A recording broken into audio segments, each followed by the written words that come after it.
Students, आज हम chapter number 15 environmental chemistry 2 water का चैप्टर स्टार्ट करने वाले हैं। और वाटर के चैप्टर में फ़र्स्ट ऑफ़ ऑल हमने इंट्रोडक्शन करनी है, हमने इसके बाद अकरेंस ऑफ वाटर भी करना है, हमने वाटर की प्रॉपर्टीज़ को भी देखना है, हमने यूनिवर्सल सॉल्वेंट है वाटर इसके बारे में भी बात करनी है, सॉफ्ट एंड हार्ड वाटर के बारे में भी बात करनी है, कॉजेज़ ऑफ हार्डनेस और फिर हार्डनेस रिमूवल के मेथड्स को भी हमने डिस्कस करना है। उसके बाद वाटर पोल्यूशन को भी हम डिस्कस करेंगे, वाटर बॉर्न डिजीज़ को भी हमने डिस्कस करना है। सो हम प्रोसीड करते हैं, स्टार्ट करते हैं। फर्स्ट ऑफ ऑल हमारे पास वाटर का इंट्रोडक्शन क्या है। देखिए, सबको पता है कि वाटर क्या चीज़ है। केमिकली अगर हम देखें तो हमारे पास हाइड्रोजन और ऑक्सीजन आपस में कंबाइन होते हैं, क्या चीज़ बनाते हैं, हमारे पास वाटर मॉलिक्यूल बनाते होते हैं। क्लियर। मॉलिक्यूल का नाम हम इसलिए देते हैं क्योंकि कोवेलेंट बॉन्ड बन रहा है, कोवेलेंट बॉन्ड के रिजल्ट में आपको जो प्रोडक्ट मिलता है वो क्या होता है, हमारे पास वो मॉलिक्यूल होता है।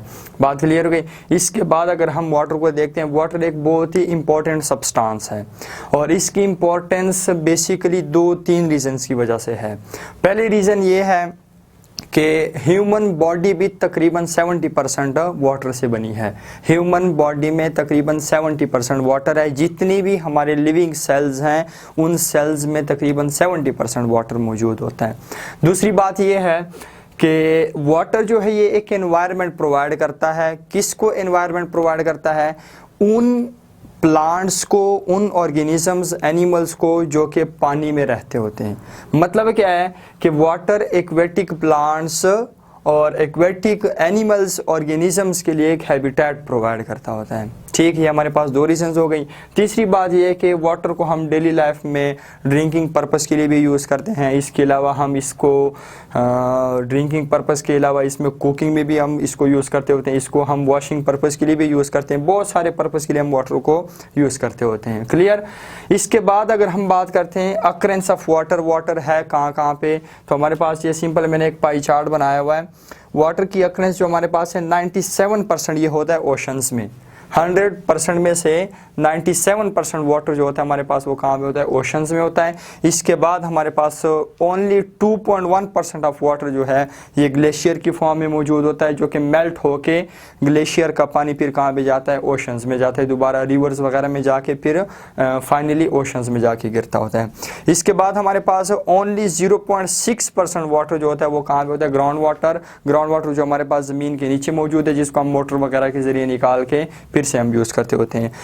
ओनली 0.2% हमारे पास इनलैंड वाटर है और 0.001% हमारे पास एटमॉस्फेरिक वाटर है। एटमॉस्फेयर में जो वाटर के वेपर्स मौजूद हैं 100% में उसका कंट्रीब्यूशन कितना है, वो कंट्रीब्यूशन हमारे पास है ओनली 0.001%।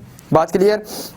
अब हम ओशंस का जो पानी है, समंदर का जो पानी है, उसको हम ड्रिंकिंग पर्पस के लिए और एग्रीकल्चर पर्पस के लिए यूज़ नहीं कर सकते होते। उसकी रीज़न ये है क्योंकि आपको पता है कि ओशंस के पानी में, समंदर के पानी में सॉल्ट की कंसंट्रेशन बहुत ज़्यादा होती है और सॉल्ट की कंसंट्रेशन अगर ज़्यादा होती है इसको हम ड्रिंकिंग पर्पस के लिए यूज़ नहीं कर सकते, क्योंकि सॉल्ट की कंसंट्रेशन ज़्यादा होगी तो किडनी को ये डैमेज कर देता है। क्लियर।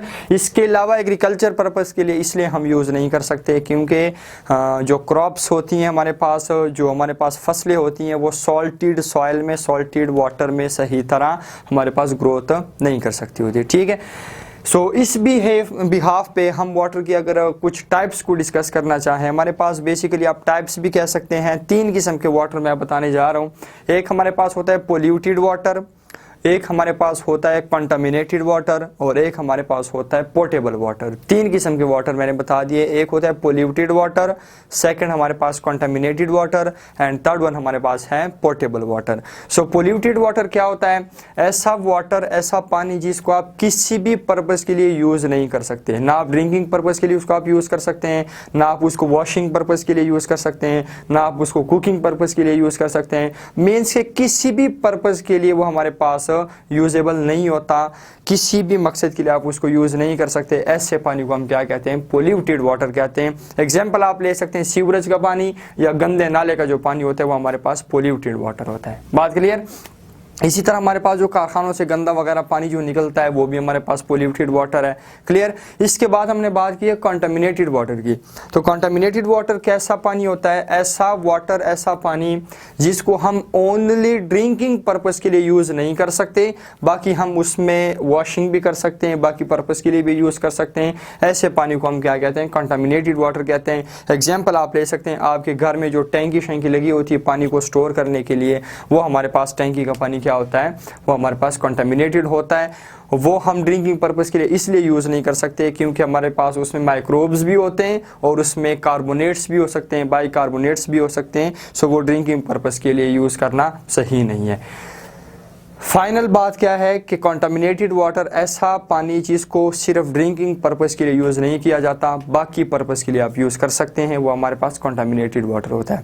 लास्ट हमारे पास क्या था? Portable water. पोर्टेबल वाटर ऐसा पानी, ऐसा वाटर जिसको ड्रिंकिंग पर्पज़ के लिए यूज़ किया जाता है, जिसको पीने के लिए यूज़ किया जाता है, उसको हम क्या कहते हैं? पोर्टेबल वाटर कहते हैं। आप कह सकते हैं कि रूटीन लाइफ में आप जो नेस्ले का पानी पीते हैं, आप जो एक्विफिना वगैरह का पानी पीते हैं, ये हमारे पास कौन सा पानी है? ये पोर्टेबल वाटर है जिसको ड्रिंकिंग पर्पज़ के लिए यूज़ किया जाता है, उसको हम पोर्टेबल वाटर कहते हैं। सो स्टूडेंट्स, ये हमारे पास शॉर्टकट हमारे पास वाटर का हमारे पास इंट्रोडक्शन है और हमारे पास अक्रेंस ऑफ वाटर है। इसके बाद इंशाल्लाह नेक्स्ट लेक्चर में हमने प्रॉपर्टीज़ को स्टार्ट करना है, वो नेक्स्ट लेक्चर में इंशाल्लाह हम डिटेल से डिस्कस करेंगे।